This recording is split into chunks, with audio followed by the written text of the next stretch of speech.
I have been subjected to bullying on campus. The scheming school belle threatened to mar my visage. The sinister senior vowed to set me ablaze. The shameless school tyrant declared his intention to savor my essence. They remain oblivious to the fact that I possess the unique ability of a word spirit. Their utterances shall rebound upon themselves. Subsequently, the school belle's face was disfigured by shattered glass, leading her to a despairing end. The senior met his demise in the flames, leaving his body a mere husk. The school tyrant caught the attention of a gang leader, resulting in a harrowing fate, leaving him battered and broken. The day after my transfer, I became the target of relentless bullying. They splattered red paint on my desk and placed a dead mouse inside it. Who did this? I inquired, but no one responded. Even without their words, I knew who was responsible. The flower-like beauty in the front row, Ling Qiqi, and the intimidating bully in the back, Yuan Xiao. Their motives for tormenting me were quite straightforward. On my very first day at this new school, I had aided a girl named Tong Huan. She had been locked in the restroom, doused with dirty water, and was drenched from head to toe. Out of kindness, I lent her my school uniform jacket. Yuan Xiao warned me to mind my own business, but I disregarded his warning. Consequently, the focus of their bullying shifted from Tong Huan to me. Yuan Xiao's family was affluent, having donated a building to the school. While Ling Qiqi's mother worked at the Education Bureau, the school turned a blind eye to their acts of aggression. Tong Huan urged me to transfer, to escape this den of inequity. Coming from a less privileged background, she couldn't afford to leave. But I had the option to go. I refused. I instructed her to remain a passive observer, not to concern herself with my suffering. Yet, her inherent kindness prevented her from doing so. This predicament became troublesome. However, solutions often outnumber challenges. I pushed her down the stairs, resulting in a broken leg that forced her to take a leave of absence to recuperate at home. Confused, she asked why I had done such a thing. I whispered in her ear, "When you return, you can attend school properly. This is your wish, and wishes must be fulfilled. Tong Huan, I am your summoned one." After Tong Huan's leave, I became the new plaything for the bullying crew. They subjected me to a series of humiliations, replicating the torment they had inflicted upon Tong Huan, starting with the red paint. After leaving the classroom, I was knocked unconscious and confined in the abandoned teaching building at the back of the school. Typically, no one ventured there, and they intended to teach me a lesson. My lack of tears in response to the paint disappointed them. Unfortunately, there would be more disappointments in store. The next day, I returned to school, as usual, and Ling Qiqi was astonished to see me. "What are you doing here?" she asked. "I am a student. During class hours, I ought to be in the classroom. Where else would I be?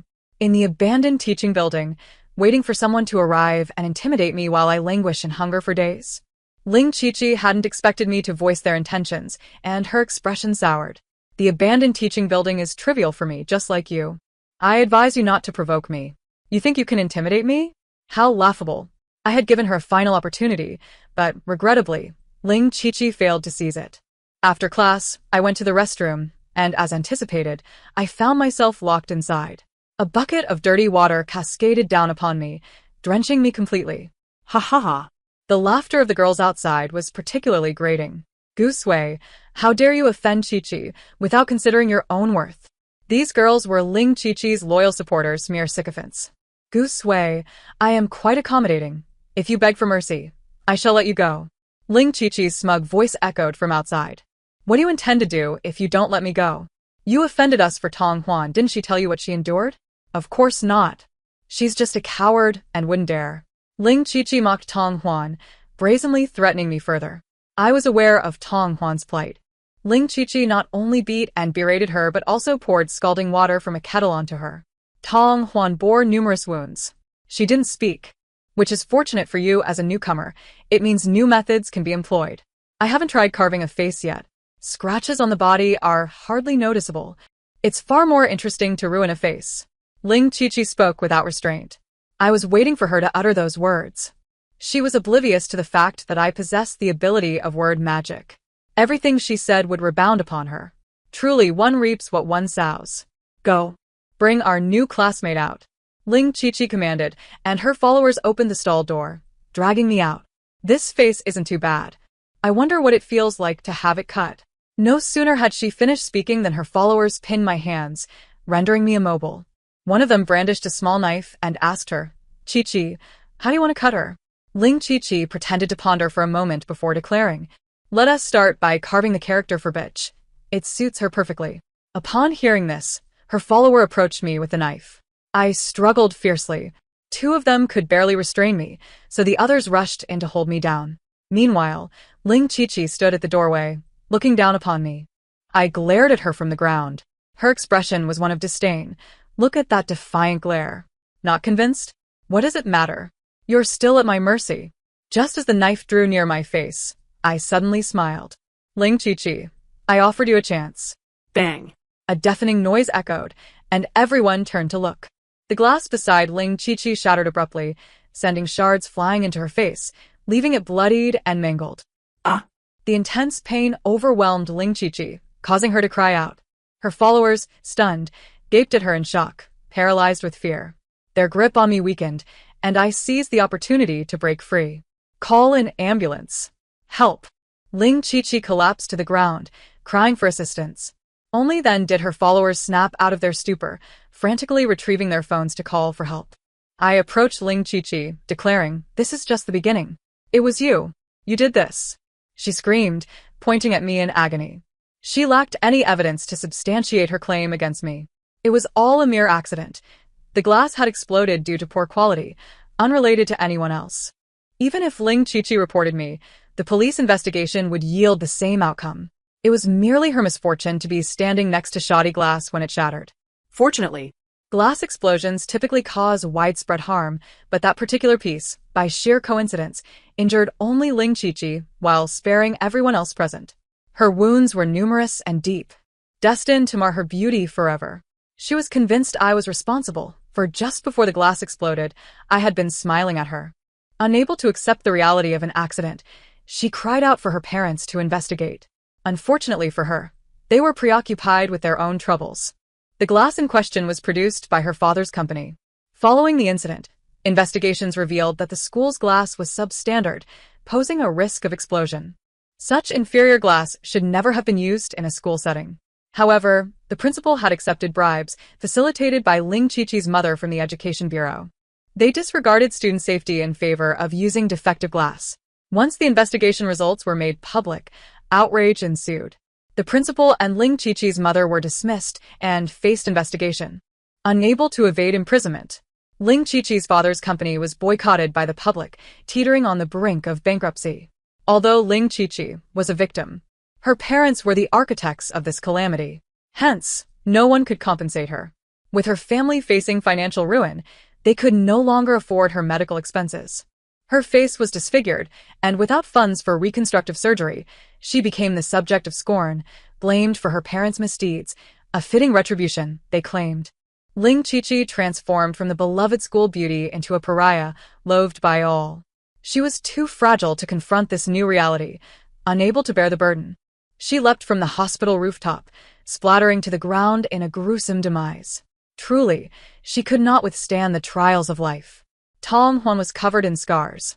Having endured ridicule and bullying for 2 years at school without ever contemplating suicide, it was unclear what exactly Ling Chi-Chi found contemptible about Tong Huan.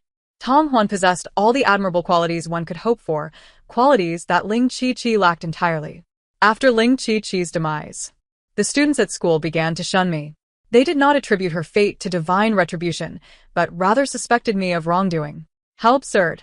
They tacitly endorsed the behavior of the aggressors. After the perpetrator faced consequences, they instead blamed the victim and recoiled in fear from her. What kind of psychology is this? I do not understand, nor do I wish to comprehend. After all, I am here to fulfill Tong Huan's wishes, not to empathize with the apathetic onlookers. Gusui, come out. I was diligently studying when Yuan Xiao and Qi arrived. Qi, the son of the wealthiest man in the city, consistently ranked first in school.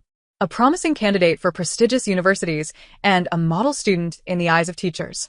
Yet, this very individual led a bullying gang. He took pleasure in solving problems, particularly those involving others. With a sharp pencil, he inscribed questions upon Tong Huan's body, leaving behind a canvas of scars etched in pain. They brazenly dragged me away, while the others turned a blind eye. I was taken to the abandoned teaching building behind the school, where Yuan Shao wore a grim expression, akin to an enraged lion. Yes, he had an affection for Ling Chi-Chi. Did you have anything to do with Chi-Chi's incident? He thundered. I shook my head. Everyone present that day witnessed what occurred. It was an accident. Yuan Shao seized my collar with a fierce grip, growling. I refused to believe in mere accidents. Chi-Chi threatened to ruin your face, and in the end, she was disfigured. What a coincidence that is. It indicates that I have celestial protection. Those who wish to harm me must tread carefully. Nonsense. Yuan Shao hurled me to the ground, his anger intensifying. His strength was formidable. As I crashed to the floor, pain radiated through my body, my arms scraped and bleeding. I wanted to let you off the hook for Chi-Chi's death. I had given Yuan Shao a chance, but like Ling Chi-Chi, he failed to appreciate it. What should we do, boss? Yuan Shao glanced at Chi, whose gaze held a twisted amusement. Chi-Chi is dead. Whether or not you are implicated, your life must be offered as compensation. How do I repay? I sat on the ground, observing them with an indifferent expression. This building has been abandoned for so long. In such disrepair, an accidental fire leading to death would not be surprising, would it? To burn me alive, disguised as an accident. No one would suspect their involvement. Chi was indeed clever. Yes, burn her. Chi met such a tragic end. She deserves to die in agony. Stop chattering, get to it. Qui est commanded? And Yuan Shao retrieved a rope from his bag, stepping forward to bind me. Make it clean. Chi had deduced a connection between Ling Chi-Chi's death and me. Suspecting something unusual about me, he feared I might pose a threat to him. Thus, under the guise of avenging Ling Chi-Chi, he instructed Yuan Shao to set me ablaze. As Yuan Shao bound me, Chi departed. The subsequent act of arson would be solely Yuan Zhao's doing. Even if exposed, it would implicate him alone, while Chi would remain unscathed. Yet, he overlooked the fact that Yuan Shao was a lecherous man. As Yuan Shao bound my wrists, his hands grazed against my chest. He grew increasingly brazen as he tied the knots. Who would have thought? You may not be stunning, but you possess a commendable figure. I maintained a stoic silence. Sensing my demeanor, he became intrigued. Well, since you're destined to die, let me enjoy myself before you go. Chi-Chi is dead, and I haven't savored her yet. You, having caused her demise, must pay the price. As Yuan Shao spoke, he reached to unfasten my clothing. Suddenly, I burst into laughter, catching him off guard. What are you laughing at? Yuan Shao, your friends have arrived. He turned to see a group of thugs standing behind him. Biaye. What brings you here? Yuan Shao was familiar with the outsiders, and Biao Ge was the leader of the gang. The thugs seized Yuan Shao, who was bewildered by the sudden turn of events. Yuan Shao, I hear you've been pursuing the belle of Huanan No. 1 High School? Realizing the gravity of the situation, Yuan Shao suspected he had crossed Biao Ge by flirting with his woman. I had no idea she was yours. She claimed she was single.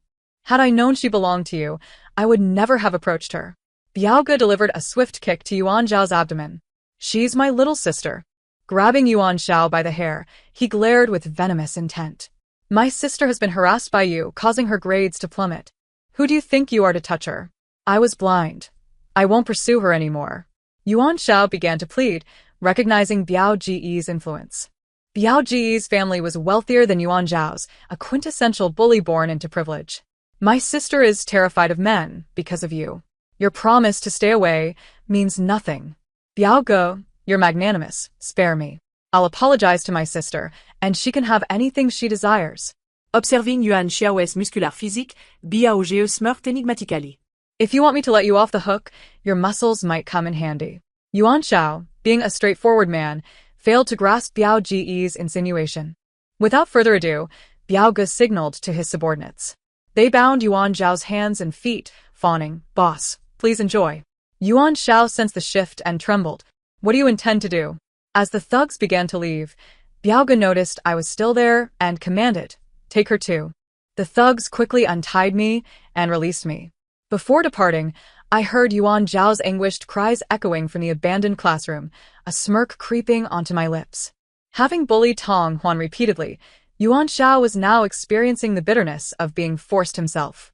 A few days later, rumors spread throughout the school regarding Yuan Zhao's disgrace, and the way his classmates regarded him changed dramatically. Upon returning to class after recovering, Yuan Shao noticed everyone snickering at him. Unable to tolerate such mocking gazes, he inquired of a few classmates about their behavior. Fearing his wrath, they divulged the details. Yuan Shao felt as if the sky had fallen. His reputation lay in ruins. His first instinct was to blame me, and without hesitation, he sought me out. Gusui. Get out here. Yuan Shao stormed in fury. I met him with a smile, my gaze drifting to his posterior. Oh, Yuan classmate, it's been a while. Did you spread that rumor? Which rumor? I feigned innocence, looking at him with wide-eyed curiosity. Stop pretending. You did it, didn't you? No one else knows. Yuan Zhao's face reddened with rage. Gu Sui, do not slander the innocent. Besides me, there were many others present that day, many men. My ambiguous words sparked murmurs among the surrounding students. Many men? So Yuan Shao was not just with one person? There must be others involved. No wonder he seems different today. He has lost that domineering air. The malicious glances from my classmates ignited Yuan Zhao's fury. Shut up. He yanked my collar and bellowed. Explain yourself. Nothing of the sort ever happened. You're just spouting nonsense. Though Yuan Shao was fearless, he was also vain. As a school bully, losing face meant losing his power over others. What is there to explain? I continued to play the fool, leading Yuan Shao to unleash his fist towards me. I swiftly grasped Yuan Zhao's fist, a smile gracing my face, while my classmates around us gasped in astonishment. They had not anticipated the strength I possessed, nor my ability to fight. Yuan Shao struggled to extricate himself from my grip. Gradually realizing that my earlier bindings had been a ruse, I was indeed more formidable than he. Fear began to glint in his eyes. I released him, still smiling, and said, "Rest assured, I harbor no intentions of violence. I am, after all, a model student." Leaning closer, I whispered in his ear, "If you desire my assistance in clearing your name, you must first absolve Tong Huan of her slander." Yuan Shao had coerced Tong Huan, and worse yet, he had publicly humiliated her before male classmates, branding her a promiscuous woman. During that period, Tong Huan endured not only bullying from him and his cohorts, but also harassment from ill-intentioned boys. The whispers among our peers branded her as immoral, when in truth, she was the epitome of kindness and purity. What rumors? What have I spread about her? Yuan Shao, even now, failed to grasp the magnitude of the rumors he had initiated. I scoffed. I demand you publicly declare that you and Tong Huan have never had relations, that your failed pursuit of her led you to maliciously tarnish her reputation. Yuan Shao, now agitated, retorted, "I spoke nothing but the truth." You are asking me to lie deliberately. Yet I, too, speak the truth. You were indeed compromised by Biao Ge that day at the abandoned teaching building. Enough. Yuan Shao interrupted hastily. I will say it, I will. I nodded in satisfaction, signaling him to proceed. However, he pressed further. If I declare that Tong Huan and I are not involved, you will then clarify that my association with Biao Ge is fabricated, correct? I remained non-committal. You must first clear Tong Huan's name. What if I say it, and you turn against me? How can I trust you? My expression hardened. You may choose to speak or not. As I turned to leave, he grasped my arm urgently. I will say it. But I still don't understand why you are so intent on helping her. My purpose was to fulfill Tong Huan's wish. To not be consumed by rumors was her desire. Classmates, I have something to declare. Yuan Zhao's voice drew everyone's attention, and our audience grew. Previously, I claimed to have slept with Tong Huan, but that was a fabrication. I made up those lies out of spite after failing to win her affection. I apologize to her and ask you all to cease spreading those rumors. They were nothing but my own fabrications. Whispers erupted among the students, astonished by Yuan Zhao's confession. Is that true? I thought he and Tong Huan were actually involved. Yuan Shao is quite the proud individual. If he says this, it must hold some truth. After his declaration, Yuan Shao looked to me, urging an explanation regarding Biao Ge. I feigned ignorance and returned to my seat. What are you doing? I've done as you instructed. Hurry and explain. I shrugged. My explanation would be futile. What do you mean? Yuan Zhao's forehead twitched with rage, teetering on the brink of an outburst. I mentioned earlier that I was not the only one present that day. The rumors did not originate from me, but from Biao Ji's underlings, who claimed you were one of their leader's men, warning others not to covet you. I had never mentioned that incident. It was Biao Ge who had developed feelings for Yuan Shao, seeking to assert his claim. Impossible.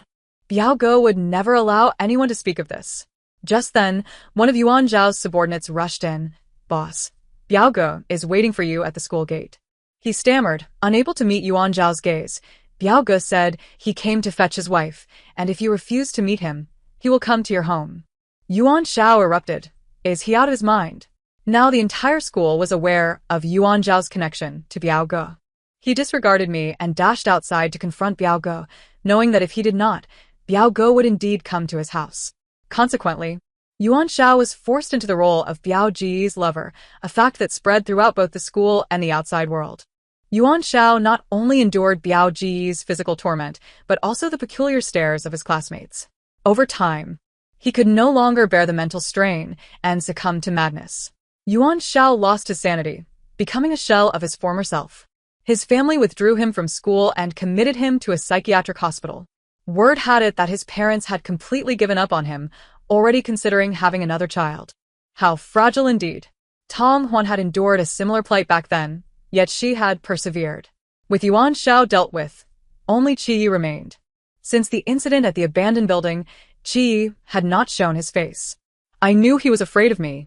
Yuan Zhao's attempts to harm me had failed, resulting in his utter disgrace. Qi Yi suspected I was the cause of their misfortunes and dared not confront me directly. He had gone into hiding, and I needed to find a way to track him down. Tong Huan's injury was healing quickly.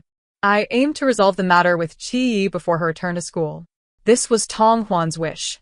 She desired a school free of bullying, where she could complete her studies peacefully and pursue higher education.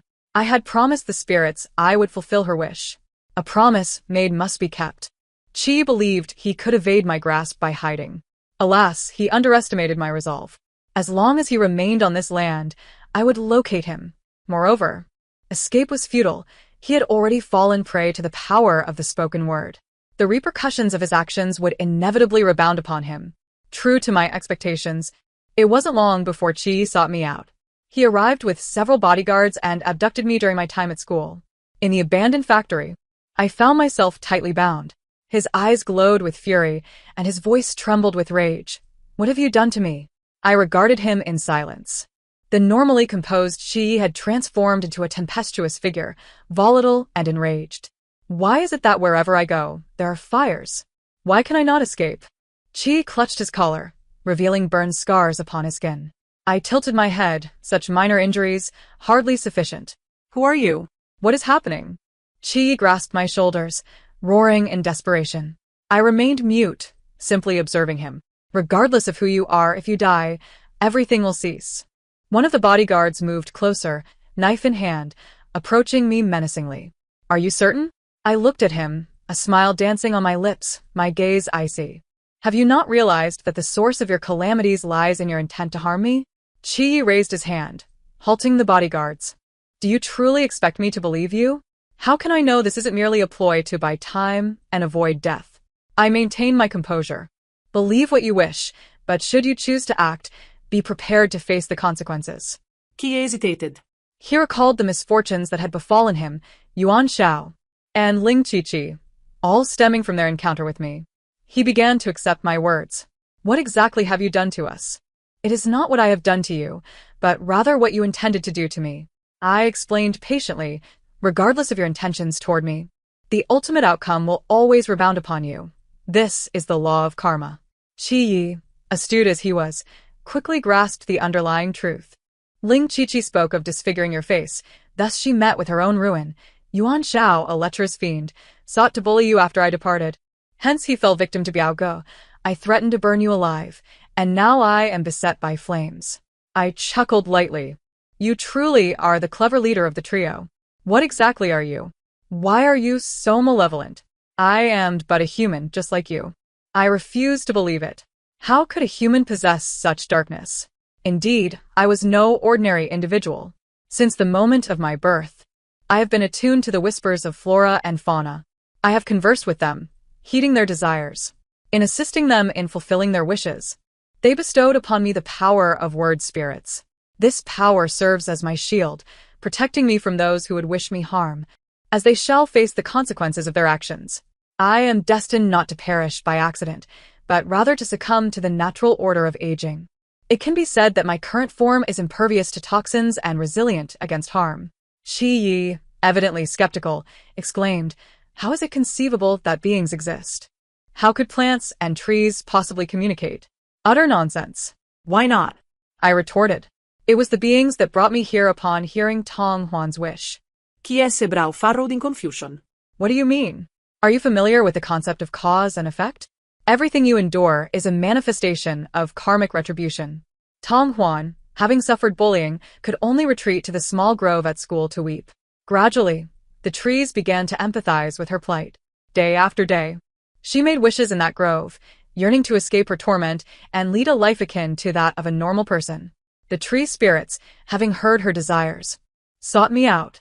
My transfer to this school was solely to fulfill Tong Huan's wish.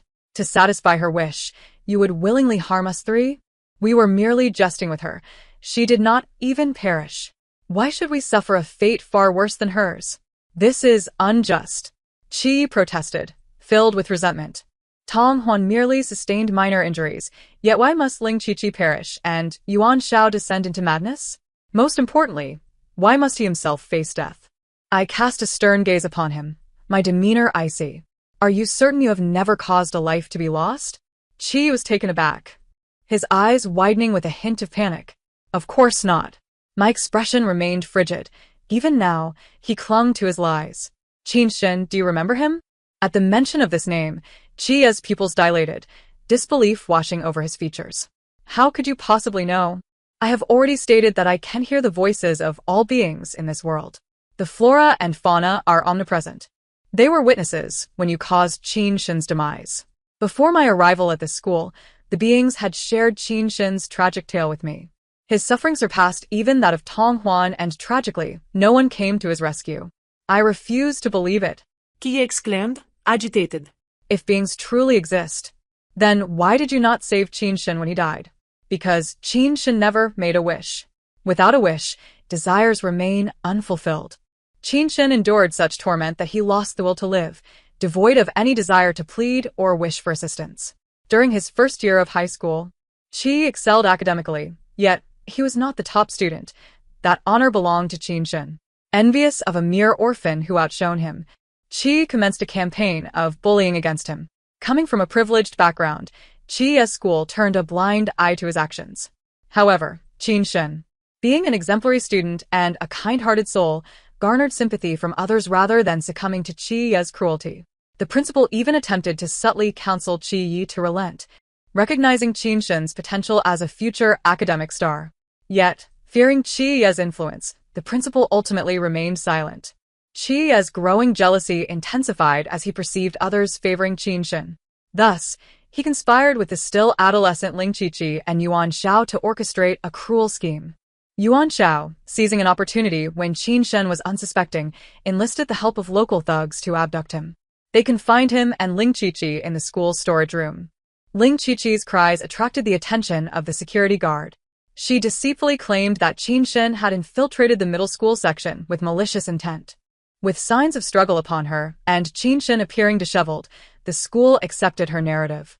Even when Qin Shen awoke, asserting his innocence, the evidence, Ling Qiqi's attire and the presence of his bodily fluids, was damning.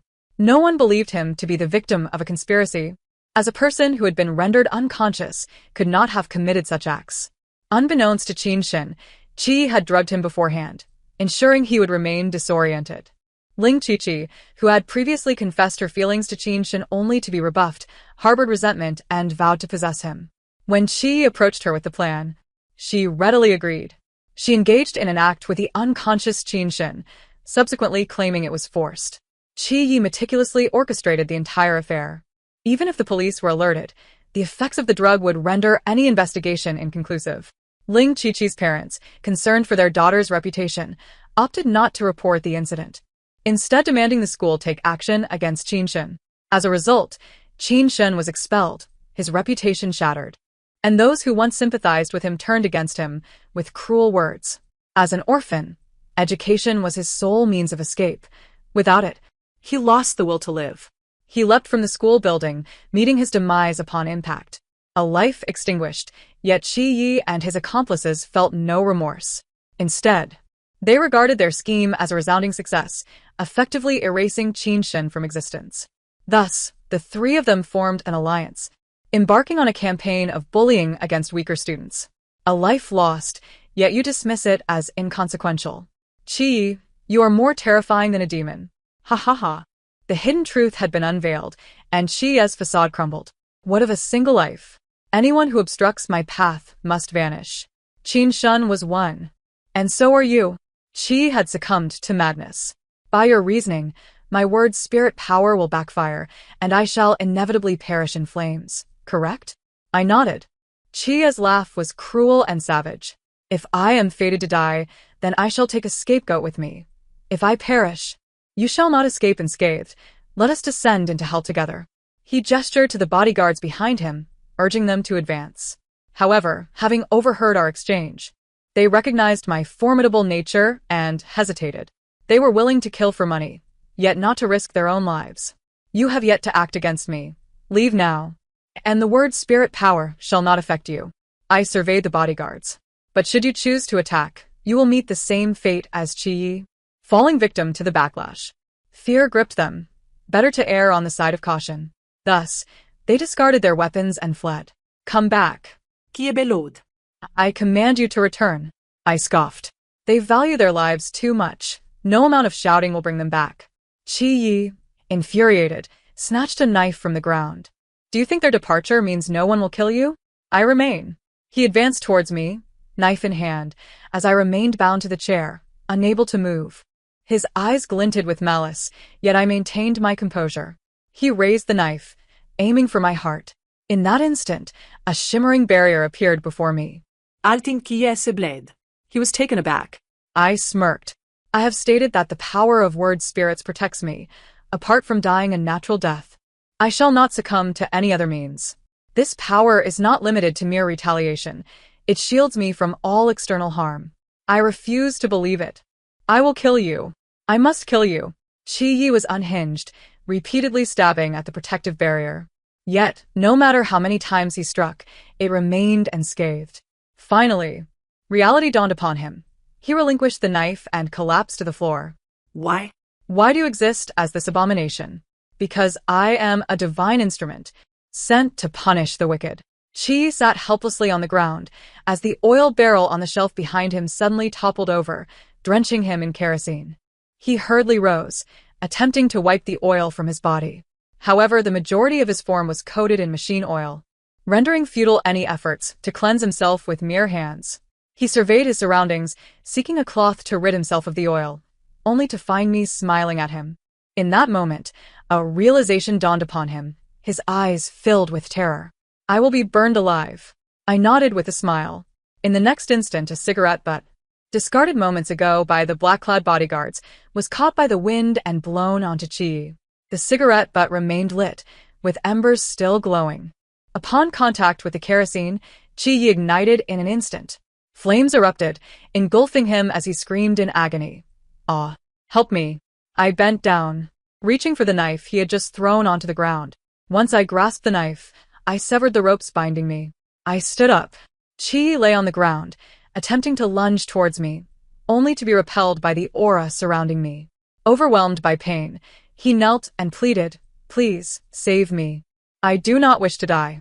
I retreated a few steps, observing his wretched state with indifference. "Please, save me. I can give you anything you desire. I have money. So much money." My silence remained unbroken, my resolve unshaken. Qi's voice grew increasingly desperate, lamenting, "Did you not say that beings would grant wishes? I need you to save me now. Why won't the beings allow you to save me?" Why? My life is as valuable as anyone else's. We are all equal. I rolled my eyes. Equality does not apply in this context. There exists a distinction between the virtuous and the malevolent. The wishes of the good manifest as a potent will, nourishing the beings. They absorb this will and transform it into the power of words to bestow upon me. In contrast, the desires of the wicked are tainted by darkness, which the beings cannot assimilate. People often believe that wrongdoing incurs no consequences. Yet, it is not that there is no retribution. It is merely that the time has not yet come. Chi's cries grew louder, his breath increasingly faint. I turned away, no longer willing to witness his tragic fate. Soon, I came across news of Chi's demise. The report stated he had perished in an accident. The bodyguards, gripped by fear, dared not speak of the events. Everyone presumed Chi had ventured alone to the abandoned factory. Later, I visited Tong Huan with a pot of greenery. Her leg injury had nearly healed, and she would soon return to school. Tong Huan, congratulations. You will be well enough to resume your studies shortly. Tong Huan gazed at me in confusion. I heard that Qi Yi and Ling Qiqi died, and Yuan Xiao went mad? I nodded, indeed. Did you have a hand in it? Does it matter? What is important is that your wish has been fulfilled. You can continue your studies and live a normal, peaceful life. Suddenly, Tong Huan burst into tears. Thank you. You should thank yourself. It was your own wish. As long as one wishes sincerely, the heavens will listen. Good deeds beget good returns. Tong Huan is a good person, thus the heavens will grant her wishes. It is unfortunate for Qin Shin. He too is a good soul. Yet, he has lost hope in the world, his heart reduced to ashes. He bears no attachment to life, hence he relinquished his own. I had no time to save him. Fortunately, Tong Huan remains alive. She has not lost hope in the world. Tong Huan, live well. You must carve your own path from here on. I rose and departed, heading to the next school, to rescue another kind soul and bring justice to another villain. I am Gu Sui, an ordinary vanquisher of evil. The end. Thank you for listening, and until our next story.